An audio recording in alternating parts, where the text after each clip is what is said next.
And the Zoom folks here and see the slides. Okay. Thank you. No problem. I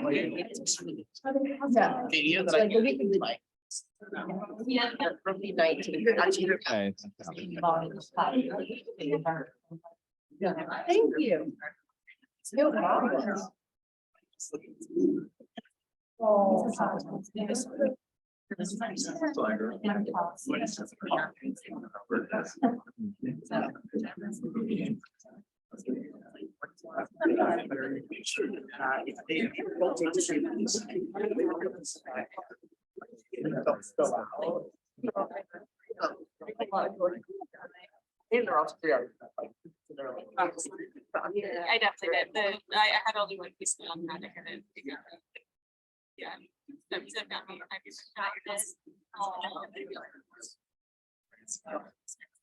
Yeah, that's the first time they've got me. It's pretty good though. It's a good way to send the. It's like. Thanks everybody for being here today. It's always exciting when you get a graduate student to the finish line and they get to present to you all their work that they've been doing over the last few years. So Jeff Beauvais was an undergraduate at Georgia Tech, and he worked with a colleague of mine, Mark Weisberg, doing sensory ecology down at the Skidaway Institute of Oceanography. And that's how I first got to know Jeff. And because he was really immersed in that system and he knew Savannah really well, he's a native of Savannah. I invited him to become a technician in the lab for a year after he finished his undergrad. And that was a success from both directions, obviously, because he decided to come here to UGA and matriculate as part of the ICON program. And ICON, for those of you who don't know, is our interdisciplinary conservation PhD degree. And it requires a lot of work across different disciplines. And that's one of the things that made Jeff's work very exciting. Jeff's been very productive. He's a very hard worker. He has 3 publications already from his work and several more to come. He is off to great things after he leaves here. In the beginning of next year, he's starting a Canals Fellowship in Marine Policy in Washington, D.C. It's a NOAA-sponsored fellowship, very prestigious. So very happy for him in that regard. As always, I want to thank the work of his committee. We have Committee Row right here, it looks like. That probably just happened by accident. Jen, Nick, Lizzie, and Krista, thank you all for your work in helping Jeff's development. So without any further ado, I'd like to turn the stage over to Jeff and introduce him. And the title of his talk is The Lowcountry Lifestyle, Coastal Infrastructure, Ecotourism, and Environmental Justice in South Carolina.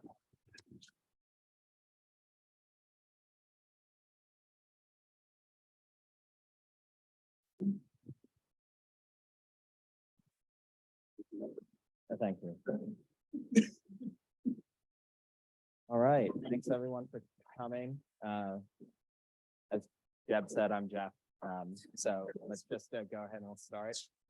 Before I do, I'm putting one acknowledgement first because my partner Kenna is here, and she was really instrumental in me getting through this last year. And I love her very deeply, but she has to take her National Veterinary Licensing exam at 10:30. So might have to dip out early. So everyone could just like give her some support.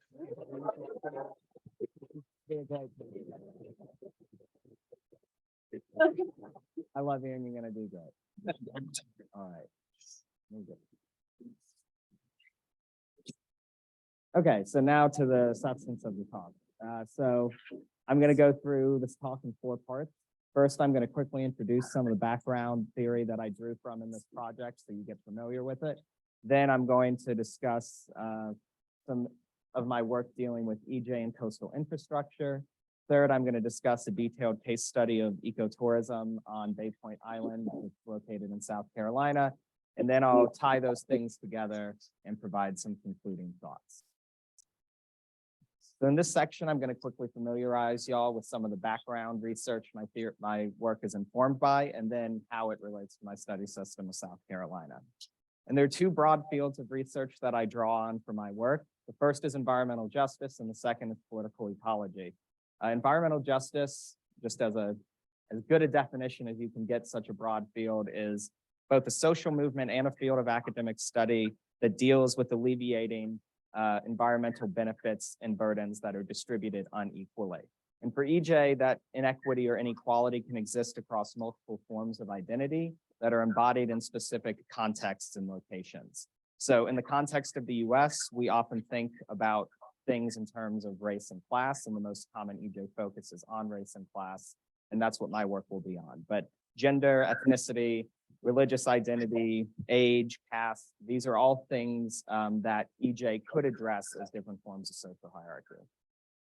Political ecology is a related but distinct field. So political ecologists are also often interested in understanding socio-ecological inequity, but they do so through a more explicit focus on how these inequities are produced through uneven power relationships. And, power is a concept that is intuitive, but also pretty slippery at times. But as political ecologists, we generally think of power as expressed through social, political, or cultural systems. And it can be either direct and coercive or more subtle and diffuse. And in my research, I attempt to integrate the methodologies and perspectives of EJ and political ecology to investigate access to natural resources. And I integrate these fields because I don't just want to say there's an environmental justice affecting group X here and group Y there. I want to understand how power shapes those inequities that exist in the first place. So access is a topic I want to spend some more time on because it's more complicated than it appears on the surface. And there's a long history of people thinking about what access to natural resources means. So as ecologists, the concept most people are probably familiar with was Garrett Hardin's idea of the tragedy of the commons. Hardin's essential argument was that common pool or open access resource systems where anybody can access and gather resources are inherently ecologically damaging and lead to overutilization. And for Hardin, this axiom necessitated having really strong private property rights or strong top-down governmental control to control who could access a resource and prevent overutilization. And this is something we still teach in a lot of ecology courses, despite Hardin's deep ideological nastiness and the profound empirical issues with this idea in theory. But that metaphor still has a lot of social cachet and power. But one of the major figures to reconceptualize how we think about what access is was the political economist Elinor Ostrom, who's still the only woman to have won a Nobel Prize in economics. Ostrom's work convincingly demonstrated that open access systems could be managed in an efficient and sustainable way through bottom-up regulation and various forms of property ownership. And for Ostrom and colleagues, access was just one set of rules that communities could establish to manage these resources. And for Ostrom and a lot of sort of the legacy that she defined, access was a pretty simple concept. It was just the right to enter a physically defined property. But other scholars really started to think beyond what property meant. And so in 2003, this really important paper by the political ecologist Beauvais and Peluso came out, and they pointed out that forces other than property were really instrumental in structuring access. And they intentionally reformulated their definition of access to something really broad. Here, they're focusing on the ability to benefit from things, which is intentionally broad, right? They wanted to think about all of the relationships, institutions, and systems that enabled some people to benefit from natural resources while others could not. And this is really emblematic of tenets of political ecology, namely looking at how power structures who wins and who loses within ecological or socio-ecological systems. But all that access, all that talk about access is a little abstract, and I think things get a lot clearer when you move to the actual study system itself. So I'm going to talk about access, environmental justice, and political ecology in my study system of South Carolina. And I conduct my research on the coast, running from the Georgia border on the south to the North Carolina border in the north. There are 6 counties along the coast, Jasper, Beaufort, Colleton, Charleston, Georgetown, and Horry, and that's where I locate and do my research. And the most prominent ecosystems we have on the coast are marshes. For those unfamiliar, marshes are areas like this that form the transition between the open sea and the land. They're saltwater, tidal systems, and for the purposes of this talk, I'm going to call this boundary between the permanent actual land and the marsh itself, the upland. And because of the importance that salt marshes have to a lot of people's lives, a lot of countries around the world make laws that designate different parts of the tidal range as public. So my kindergarten drawing of this, imagine this is like a horizontal cross section of a beach. We have different levels to which the water rises depending on the tide.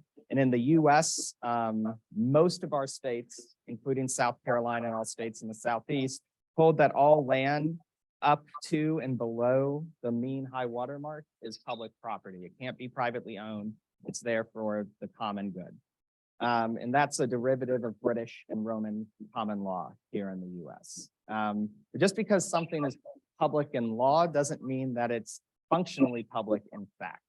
And part of the reason for that is that this law designating mean high water and below being public, what we call the public trust doctrine, only covers one type of access, what some scholars call horizontal access, because they're referring to like the width of the tidal range that is public. And as I said, there are other types of access in this image. Overhead of Beaufort County illustrates that well. So again, here's the marsh, here is the land, and this boundary I'm calling the upland. All of this marsh is public property. Anyone can be in there. You have the right to enter.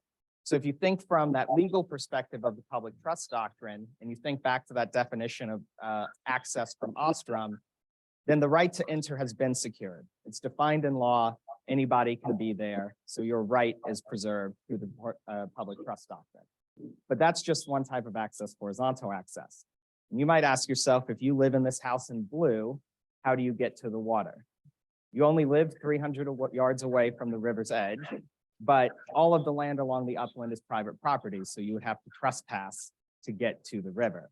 Instead, your closest points of access is a public boat dock about 3 miles south down the road from you.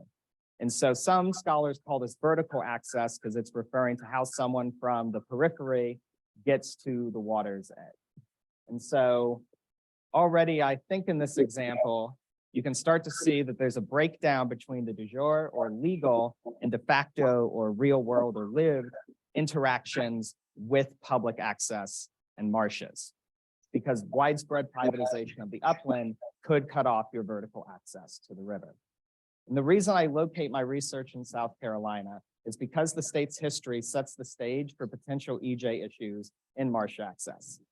There's a lot of coastal history that I'm going to condense in like 45 seconds, but the most salient point for this talk is that following the Civil War, the coastal Southeast became the largest location of Black-owned land in the United States.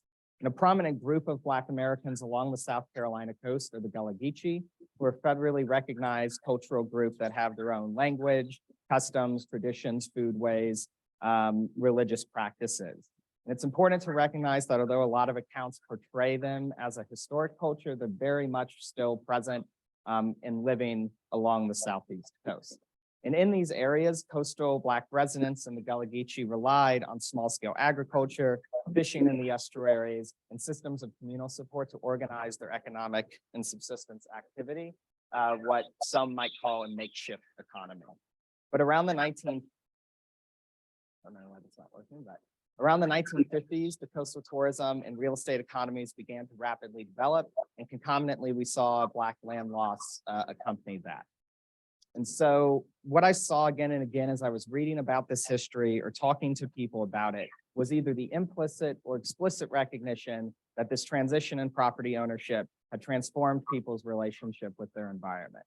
With all these things bouncing around in my mind, it led me to structure my overarching question for this dissertation, which is what forces structured de facto or real world access to marshes in South Carolina.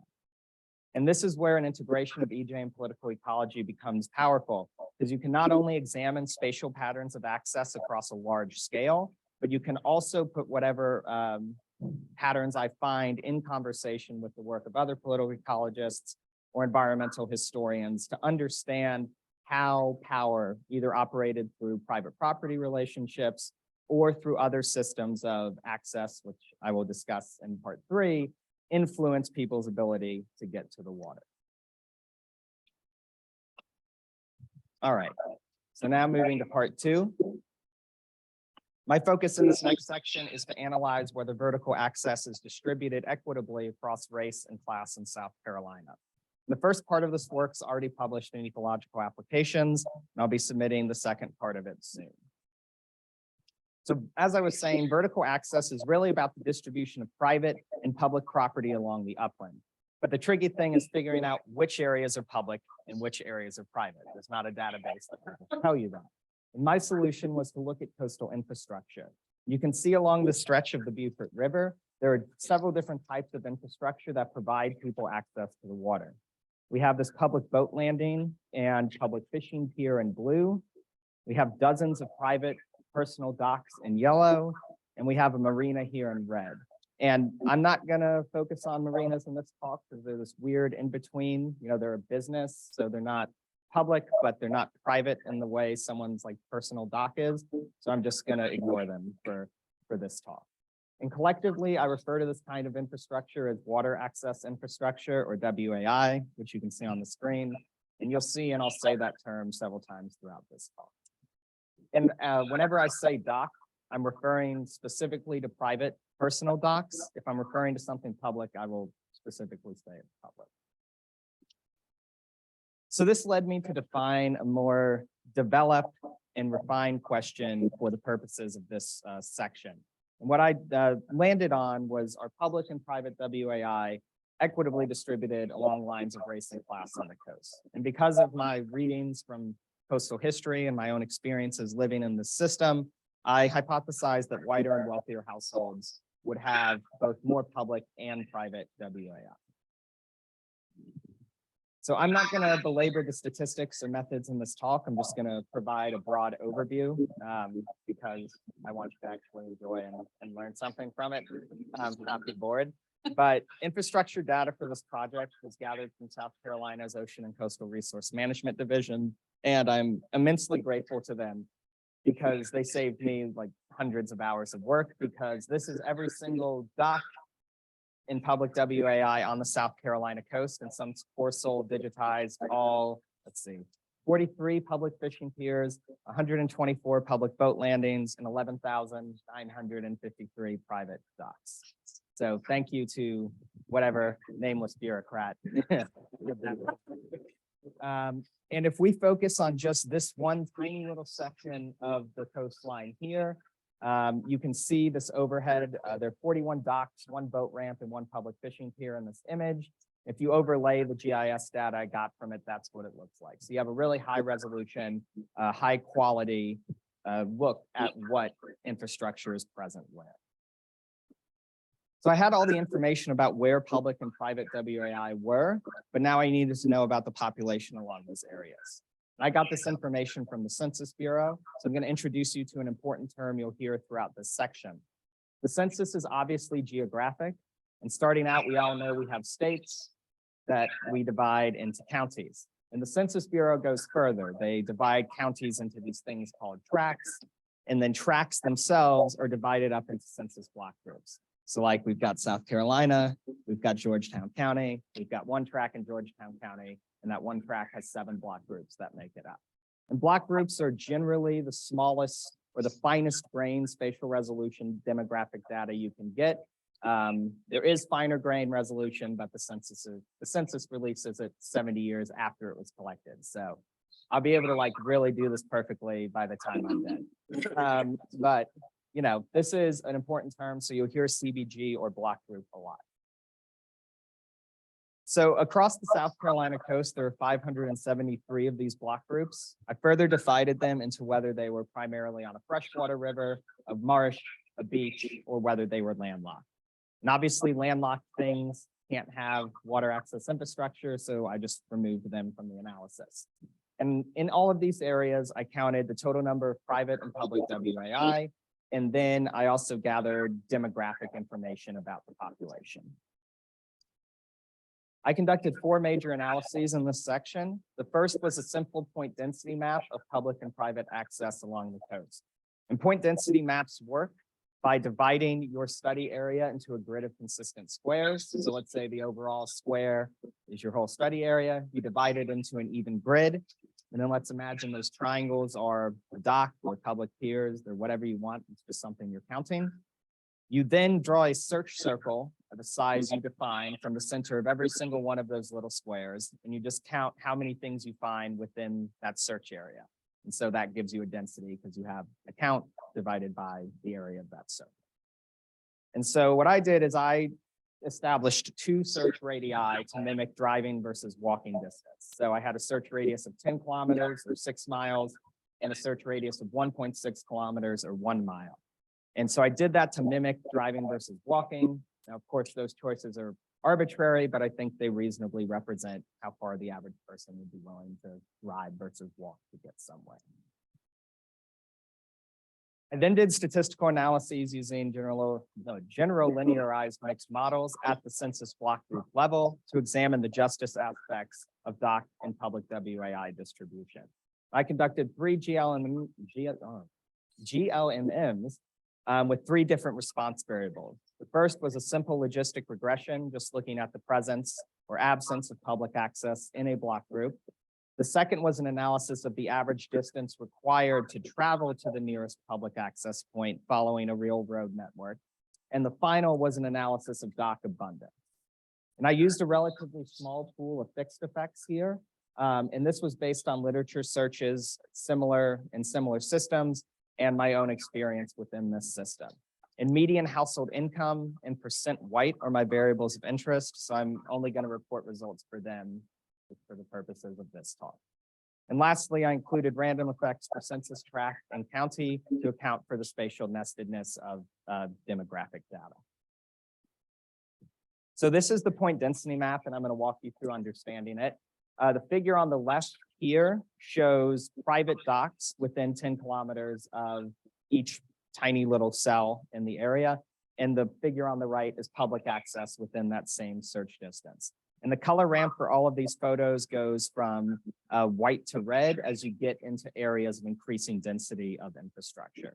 And so here, looking at the 10-kilometer search radius, we can visually see these maps are really similar. And we don't actually see a lot of difference between public versus private access. If we convert all of the non-white areas into like the total amount of land, we see that about 83% of these counties are serviced by a private access point within 10 kilometers, and about 90% of them have a public access point within 10 kilometers. But if we look at driving distance or walking distance or the 1 mile search radius, we get a very different picture. So again, visually, you see a lot more white in both pictures, but considerably more white between the left and the right panel. And if we convert those again into like land area, we see 60.4% of the total land area in these counties is within 1 kilometer or 1 mile of a private dock, but only 15% are within 1 mile of a public WAI. So now on to the GLMM results. The next 3 slides are going to have a really similar structure. So I'm going to show the median household income on the left x-axis and percent white residents on the right x-axis. These stats up here, for those familiar, are the output of a likelihood ratio test for each term. But for those who are not familiar, what you're looking at is called an estimated marginal mean plot. And what it's doing is I am varying just the model or the term on the x-axis while holding all other terms in the model at their constant mean value. And that allows you to sort of get a sense of what the isolated effect of each of those terms is. And so if we convert these into like real, sort of more relatable numbers, what we're seeing is that income has a really strong negative correlation with the likelihood that a block group will have any public access at all. So we see that as you go from the lowest range of the income spectrum to the highest range of the income spectrum in these counties, you see the chances of the block group having public access plummet by over 50%. On the other hand, racial composition of the block group had no relationship to the likelihood of a public access point, with only a slight decrease that was not significant, statistically significant. So here we're looking at the relationship between those two same variables and the distance the average person has to go to get to the nearest public access point. And we see here very different patterns. We see no relationship between income or racial composition in the average distance required to travel. And so we'll talk about that, but that's all there is to that right now. And now if we move on to dock abundance, we see the exact opposite trends of what we saw in the logistic regression. So that first of these figures I showed you. Here, if we think about this again, we see no statistically significant effect of income, but we do see a positive correlation between the percent white of a block group and the amount of private access. So this represents, as you go from a block group that's about 0 to 100% white, on average, a tripling of the number of docks in that area. All right, so a little midway summary, just make sure I'm on time here. I found that the equitability and the distribution of WAI depends on the metric you consider for public access. Looking at the likelihood the block group will contain any public access, we see no effect of racial composition, but we see a negative relationship with income. On the other hand, if I consider distance to the nearest public access, neither race nor income are significant predictors. And that suggests that there is no demographic imbalance along those terms and how far the average South Carolinian is to the nearest public access. And on some level, that is good, but you have to understand it in the context of private access. Private docks were 2 orders of magnitude greater. So remember, 12,000 versus 167. There's a pretty big disparity between that. There's also 1 million people who live within these counties. So the question arises, is this enough public infrastructure to meet the needs of nearly 1 million people? And furthermore, if you think back to those point density maps, we saw that very little land area is serviced by a public access point within walking distance. So there's other concerns around justice and mobility around access, justice concerns around access regarding mobility, your ownership of a car, things of that nature. And this is borne out further if we think that, well, if we look at the fact that the mean distance to the nearest water for someone in these counties is just over a half mile, but the mean distance to the closest public WAI is 4 miles. So again, people live really close to the water, but live considerably further away from the nearest public point they can access it.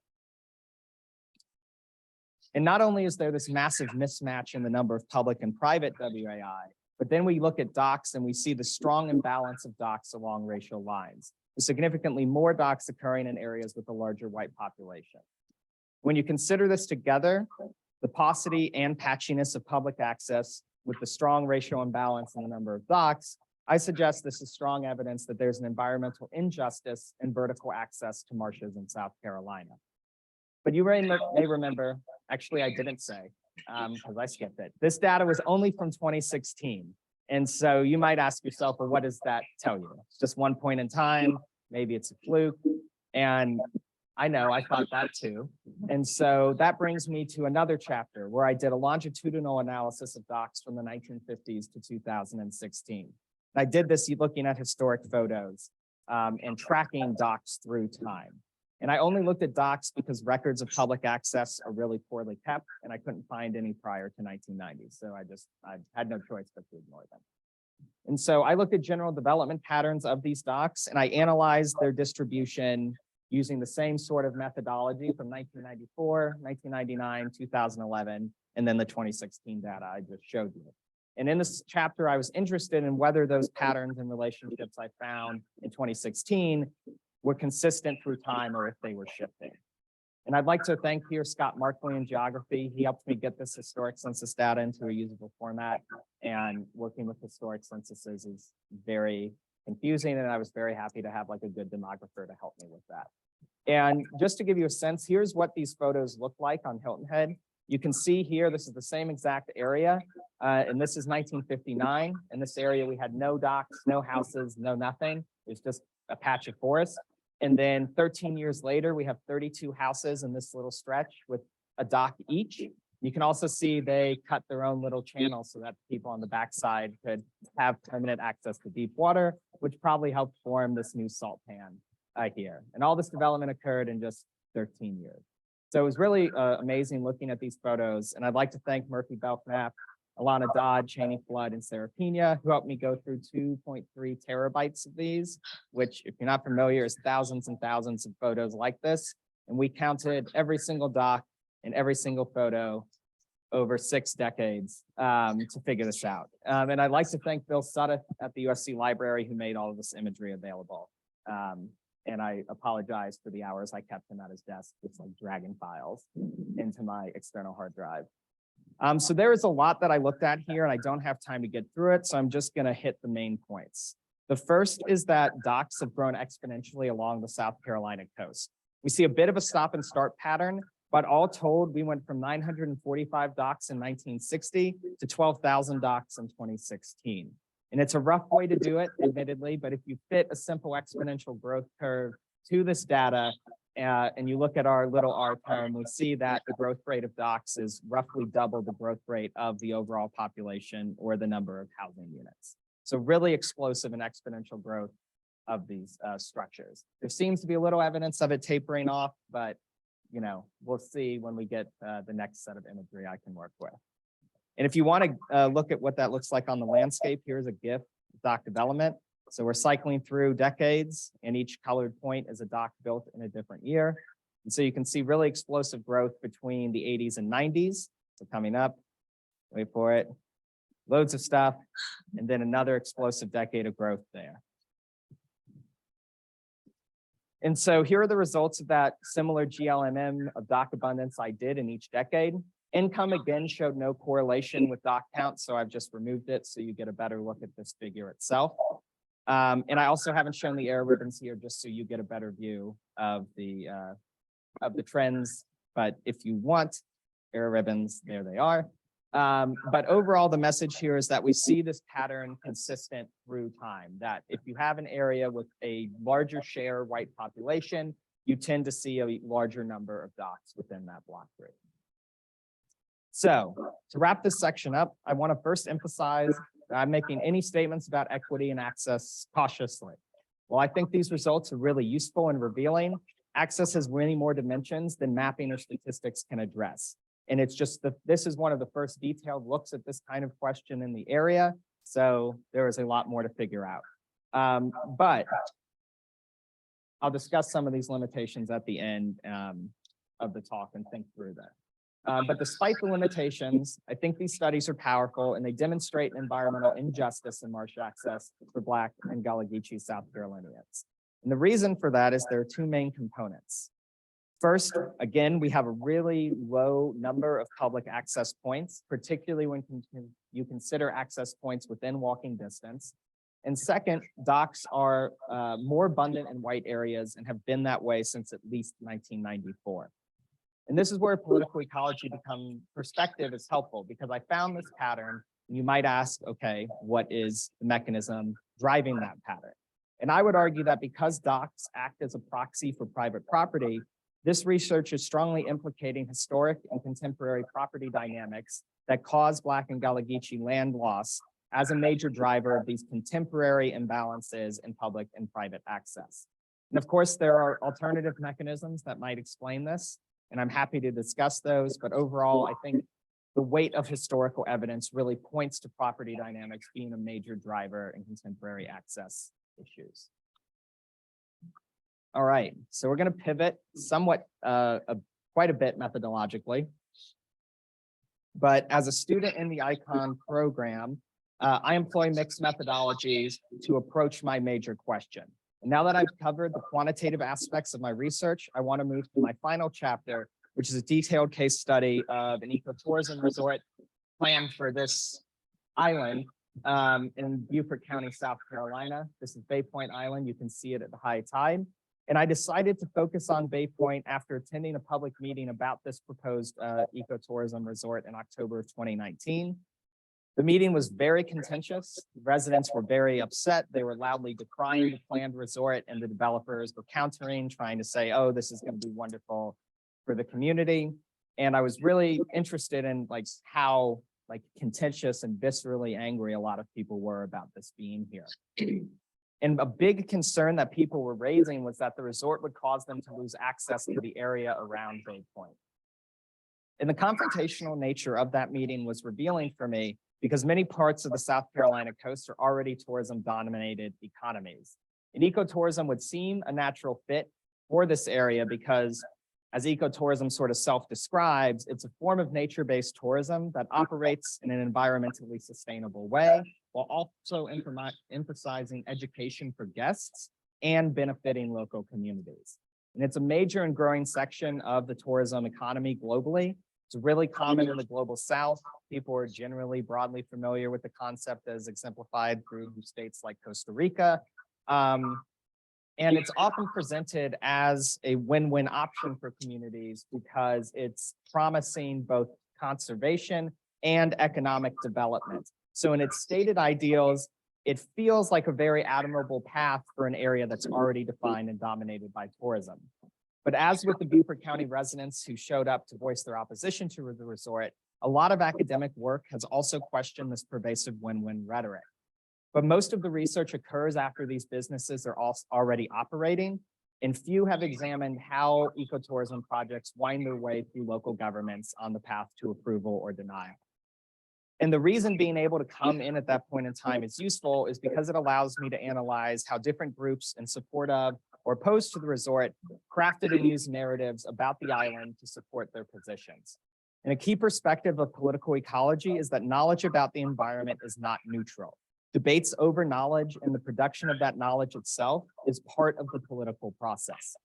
And a lot of times, knowledge itself becomes a thing that's simplified into narratives.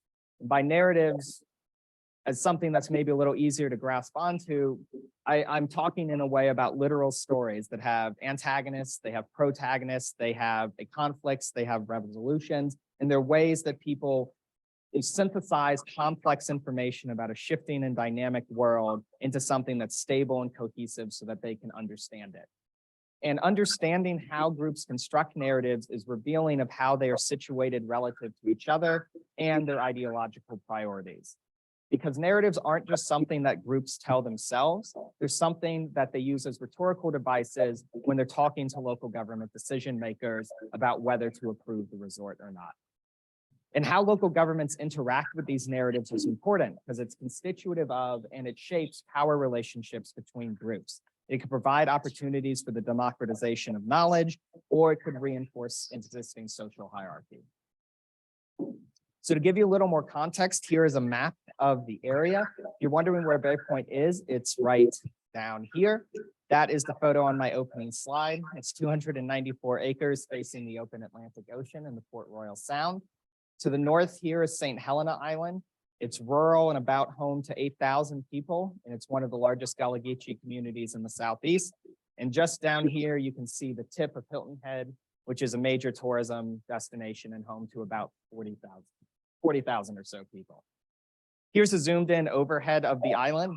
That yellow outline is where they were planning to build the resort. It's about 50 acres. And if we overlay the architectural mock-ups, you'll see that they were planning to put about 50 cottages, a bunch of ancillary buildings like, dining halls, things of that nature, solar panels, water storage areas, waste storage areas, all the things you need to run a luxury resort in 50 acres of this island. And this chapter could be a talk in and of itself. I'm a little behind, so I'm going to cut it down to focus on how groups constructed narratives around what the Bay Point Resort would mean for access to the island and how the Beaufort County government interacted with those narratives. And to do this, I conducted 14 interviews, watched or attended hours of public meetings, and I reviewed dozens of documents sent to the Beaufort County government about the resort. So the first important thing to know is that Bay Point is privately owned, and it's been privately owned by various people for decades. But despite that private ownership, person after person and group after group described Bay Point as an area of significant importance to Beaufort County residents. As this person I interviewed noted, Bay Point had this intangible aspect of locals assuming it was public land and used it as public land because the island was so remote, it was so undeveloped, and it was constantly shifting in its morphology due to its small size and its position facing the open ocean. And for some people, Bay Point represented a recreational escape from the tourists that, while they prop up Beaufort's economy, they also cause crowding of the beaches and waters. But for others, Bay Point represented much more than a place to get away from out-of-towners. Numerous individuals mentioned how important the island was to local fishers, especially the Gullah Geechee living on neighboring St. Helena. This individual here notes again that, Bay Point was a public asset, but that because the Gullah Geechee culture is so connected to the water, any loss of access around the island would be tantamount to an environmental injustice. And importantly, this individual had a really nuanced understanding of access. As they mentioned here, they had general concerns about racism towards the Gullah Geechee. And that sort of position is built off of experiences that non-white individuals faced increased policing and harassment in environmental spaces, and that the wealthy, predominantly white and European clientele that the resort's operator caters to would not find the presence of Gullah Geechee in the neighboring marshes particularly desirable. And for many opponents, they wove their personal experiences or knowledges of local use into this narrative that the resort represented just another public area privatized by rampant development. In this view, despite the long ownership of Bay Point by private entities, the largely absentee landowners allowed locals to make extensive use of the island. Opponents of the resort talked about things like temporary fish camps established there, the quality of the island's marshes for seafood producers, or people recreating on or near Bay Point as evidence that the island was functionally public land and that building the resort would cut off their access to it. Others view Bay Point as an environmental justice issue as well. And this is an exchange I had with someone in Beaufort about why privatization and about what privatization and the reduction of access would mean. And again, in this first part, they're emphasizing the public nature of waterways. But in the second part, they really started to focus on livelihoods. And when I asked them about how the island would affect their livelihood specifically, they say, I see more people work, meaning literally work for a wage. And they go on to say at these resorts, where they specifically name drop a neighboring resort, that you always see Black workers, but you never see Black vacationers. And in this light, the opposition narrative was also framing the proposed resort as a type of racialized enclosure of the commons that forced people into wage labor in low-paying menial jobs as resort staff. And this is something that is fairly well established in this area, what some authors have called a culture of servitude, where you have predominantly Black and Gullah Geechee workers, performing for or acting as support staff for predominantly white and wealthy vacationers. So I've covered narratives from opponents of the resort, but what about supporters? In general, supporters fell back on the de jure protection offered by the public trust doctrine. They claimed that the resort would have no effect on access, and that was basically all they had to say about it. They didn't want to talk to me about it very much.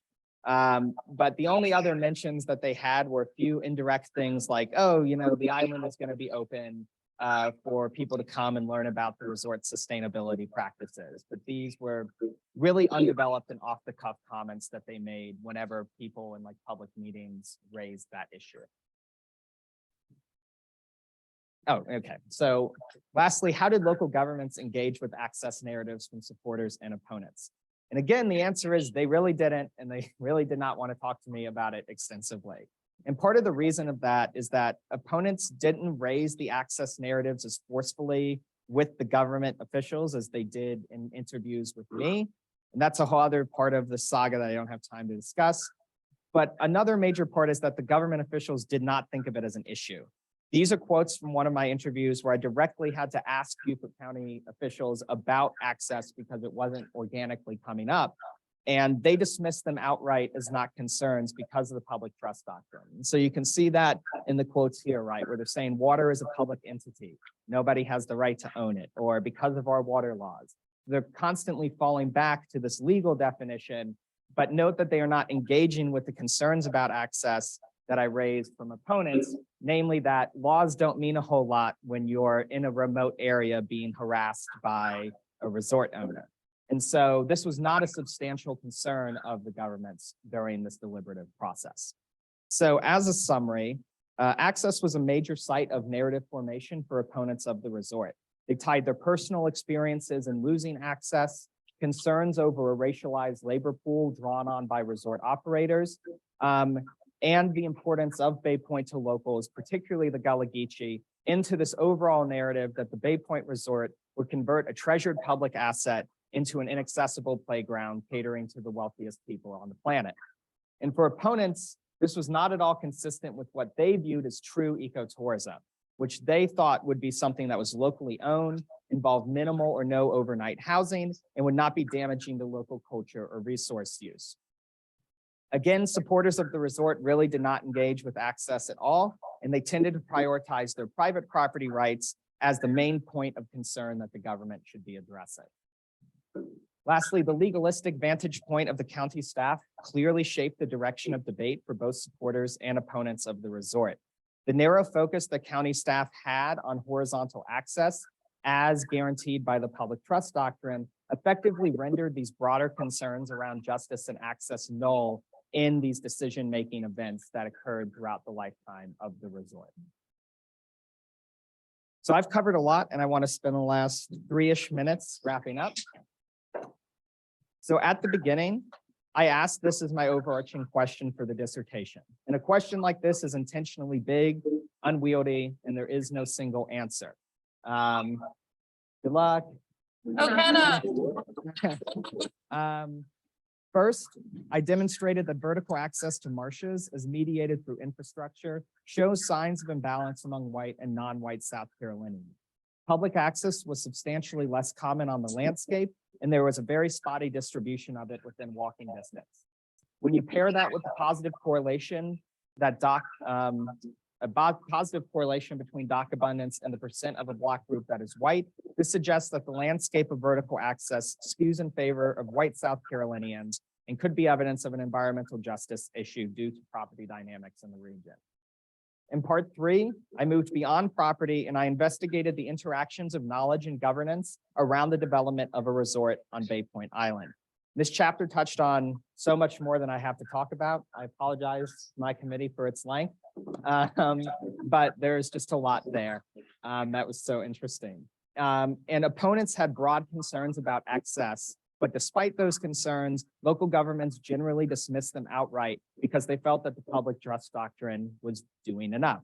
And this shows that the power that local governments have to decide what narrative they consider to be legitimate or not has a huge sway on the direction of debate and what deliberative bodies would consider when weighing to prove these projects or not.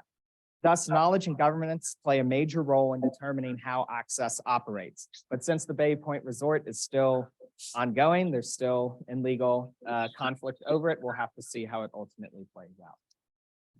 All right, so to finish, I want to discuss a few limitations of my work. The first and biggest caveat is that most of my work, particularly the mapping and statistical approaches, cannot speak to the lived experiences of people in the area. People who don't own waterfront property may have developed adaptation strategies to get around issues and access, such as, relying on relationships with your neighbors, or just increasing your reliance on public access. Maybe the average distance of 4 miles is not a big deal. I don't know. Mapping and statistics are wholly incapable of answering questions like that.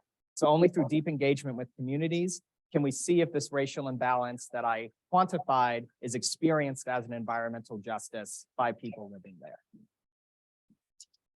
Second, there are other material and symbolic barriers to access that I couldn't get into. So for example, many public WAI are of varying quality. Some are in such poor condition that you can't use them. Some have virtually no parking, or you have to park on someone's yard and they give you a really dirty look, as I've experienced many times. Or some don't have lighting. And so there might be safety concerns for certain people visiting these, poorly lit and in poor condition areas. Symbolically, other barriers like signage and fencing can limit access. And this image is a perfect encapsulation of it.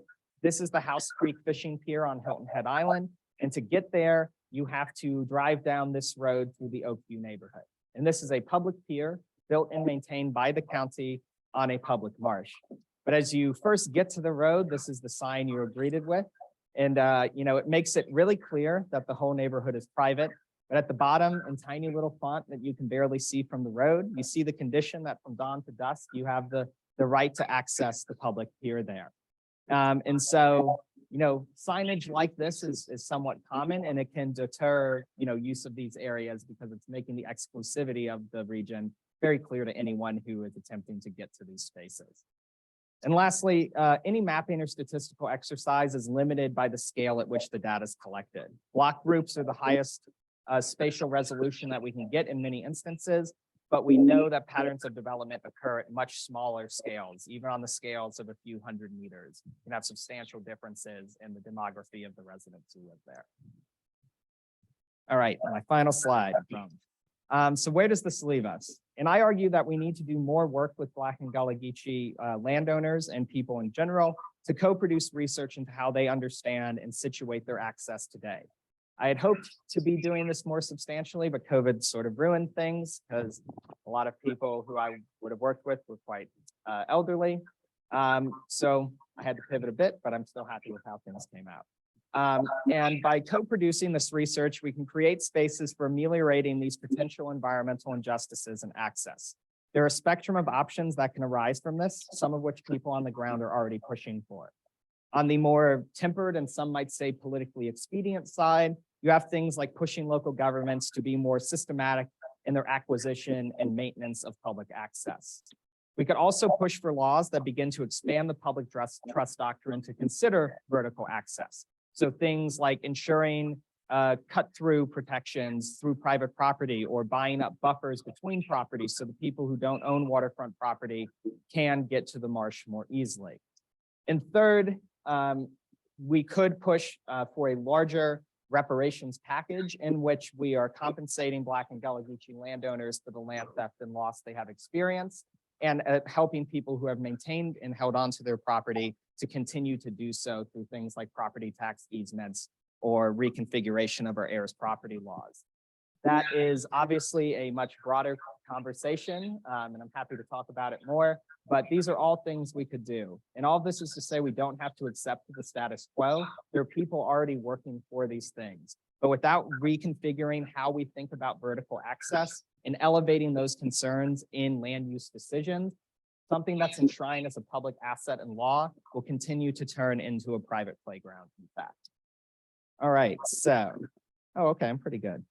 I want to give time for questions, but I'd like to thank, I had a ton of methodology help. I knew nothing about mapping or stats. I had tremendous help from people in this audience. I'd also like to shout out Nate Niblink over here, who really inspired me to get into mapping, and it has opened a lot of doors for me and a lot of skills. So thank you. I'd also like to thank the 7 undergrads I had who helped me throughout this. I name dropped a few of them, but they've been, instrumental in the tedious work that I asked them to do, and I greatly appreciate that they did it. I'd also like to thank Icon and Odom for providing both my stipend as well as some small grant funding early on. I also got some funding from the MK Pentecost Ecology Fund and the Andrew Mellon Foundation. And of course, administratively, I'd like to thank Caitlin for helping me get through the absurdly opaque world of UGA finance, Brian and Tyler for their help in IT, and as well as Julie and Catherine for being exemplary graduate advisors. Academically, I'd like to shout out Craig, John, Wares, and Andrew Carl. They helped me shape my thoughts early on before I settled on this project, and they were really instrumental in making me a better scientist. Of course, I'd also like to thank my committee. Thank you all for taking my impossibly unwieldy project and paring it down into something that, gets me out of here in less than 2 decades. I really appreciate it, and you've been instrumental in helping me with that. And lastly, I'd like to thank Jeb. I expected him to embarrass me more than he did, so I apologize for this, but I was gonna go tip the cat. Here's a photo of Jeb asleep at an LTR conference, and what a normal Zoom meeting with Jeb looks like. But Jeb is a wonderful advisor. He's always listened and cared about what I think and what his grad students think, and he always goes to bat for us. And there's a reason we all continue to want to be involved with him, because he cares so deeply about us and treats us as colleagues. I'd like to really thank my Odom family. I already said what I wanted to say Saturday, so I won't do it again, or I will tear up. But you were really instrumental in getting me through this.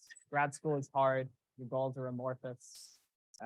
Figuring things out on your own can be a nightmare, but you're not figuring them out on your own. You have people and friendships you form along the way. So I want to thank everyone here who helped me through that.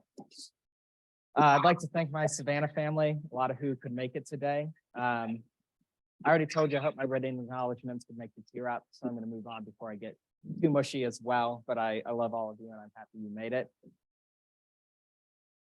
And lastly, most importantly, I'd like to thank my parents, my brother, my grandma Elaine, and the rest of my extended family. I wouldn't have gotten to the stage without them, and this is as much theirs as it is mine. I'd also like to thank my grandpa, who unfortunately passed about 10 years ago. He inspired my love for history, and although I'm in an ecology program, I think history, it's very obvious how history informs my research and my work and the way I think about the world.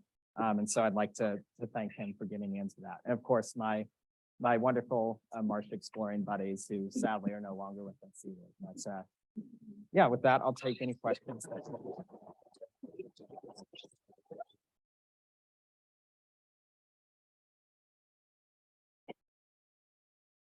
We have 5 minutes for questions. Let me check the Zoom chat. Does anyone have a question? Yeah, Carolyn. Status of the Bay Point Island Resort right now. The developers lost. So far, they were denied their decision by Beaufort County. And then they lost an administrative law court on appeal, but there's still further appeals that are going to happen. It's a really complex project. I tried to be a little more balanced in how I discussed it, but frankly, it's there was a lot that happened that was very revealing of their intentions, which I didn't get to discuss. But yeah, it is ongoing, but the status is currently they're not going to be allowed to build resorts, but they are probably going to be allowed to build private homes on the island. So, yep, Anna. What do you think, do you think that the marinas intensify the dock stuff you saw, or they might equal the balance? I'm thinking like the private dock on the Dusty Island or something like that. Yeah. A lot of day use activity.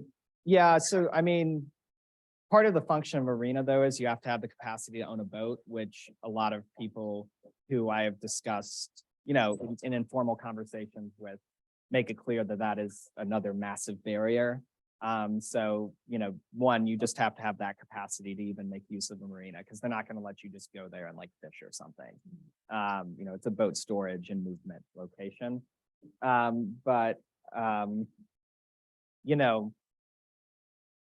Possibly, because it's not the 1950s and we don't, we're not having like, you're probably like if a boat owner wants to store their boat at a marina, they're probably going to be accommodated. The issue is more like, is paying for access really access? That's a question in and of itself. I would lean on the no, it is not side. So.